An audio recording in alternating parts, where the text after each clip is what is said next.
Online পোর্টালে প্রকাশিত ভিত্তিহীন সংবাদের প্রতিবাদে কটিয়াদী উপজেলা বিএনপি সভাপতির বক্তব্য গণপ্রজাতন্ত্রী বাংলাদেশ সরকারের বস্ত্র ও মন্ত্রণালয়ের প্রতিমন্ত্রী আলহাজ শরীফুল আলমকে নিয়ে অনলাইন নিউজ পোর্টাল এশিয়া পোস্টে প্রকাশিত ভিত্তিহীন, বানোয়াট ও উদ্দেশ্য প্রণোদিত সংবাদের তীব্র নিন্দা ও প্রতিবাদ জানিয়েছেন কিশোরগঞ্জের কটিয়াদী উপজেলা বিএনপির সভাপতি এবং কটিয়াদী পৌরসভার সাবেক mayor Alhaj Tofazzal Hossain Khan Dilip. Senior staff reporter Mohammad Joj Mia জানান, বৃহস্পতিবার 10 জুন বিকেলে গণমাধ্যমে প্রেরিত এক বিবৃতিতে তিনি বলেন, জননেতা শরীফুল আলমের রাজনৈতিক ও সামাজিক গ্রহণযোগ্যতা ক্ষুণ্ণ করার অপচেষ্টা হিসেবে একটি মহল পরিকল্পিতভাবে মিথ্যা ও বিভ্রান্তিকর তথ্য প্রচার করছে। জনগণ এসব অপপ্রচারে বিভ্রান্ত হবে না। তিনি আরো বলেন, সত্যতা ও বস্তুনিষ্ঠ সাংবাদিকতার স্বার্থে সংশ্লিষ্ট গণমাধ্যমকে তথ্য যাচাই করে সংবাদ প্রকাশের আহ্বান জানাচ্ছি। একই সঙ্গে উদ্দেশ্য প্রণোদিত মিথ্যাচারের বিরুদ্ধে সকলকে সতর্ক থাকার অনুরোধ জানাই। শরীফুল আলম সাহেব একজন স্বচ্ছ সাদা মনের মানুষ। উনি দুর্নীতির সাথে সম্পৃক্ত হবে এটা আমরা কখনোই ভাবতে পারিনি বা ভাবিও না। আর ব্যবসা আর রাজনীতি দুই জিনিস।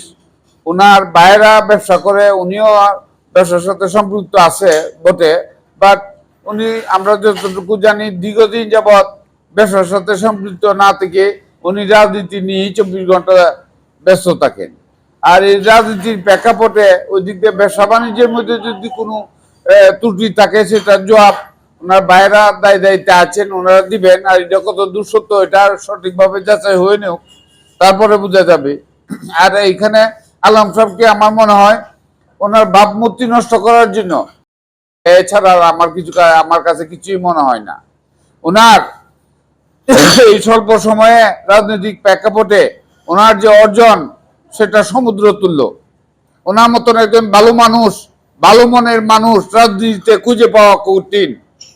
আজকের এই সময়ে আমি আমাদের প্রধানমন্ত্রী তারেক রহমান সাহেবকে বলবো যে আমাদের নেতা শরীফুল রহমান সাহেবের বিষয়ে যে কথাগুলি হুট করে এখানে যে মিডিয়া নিয়ে আসলো, নেওয়ার আগে এই জিনিসগুলি কতটুকু সত্য মিথ্যা এটা বিবেচনা করা উচিত ছিল। আমরা কটিয়াদী থানা বিএনপির তীব্র নিন্দা জানাই এবং শরীফুল আলম ভাই মানুষের হক নষ্ট করার লোক না। ওনার বাবা ওই রকম লোক ছিলেন না। ওনার বাবা একজন নীরব দানবীর ছিলেন। আমাদের এই ডিস্ট্রিক্টে আমরা যতটুকু জানি শরীফুল আলমের বাবা একজন নীরব দানবীর, এই কটিয়াদী কিশোরগঞ্জের কুলিয়াচরের বুঝবের।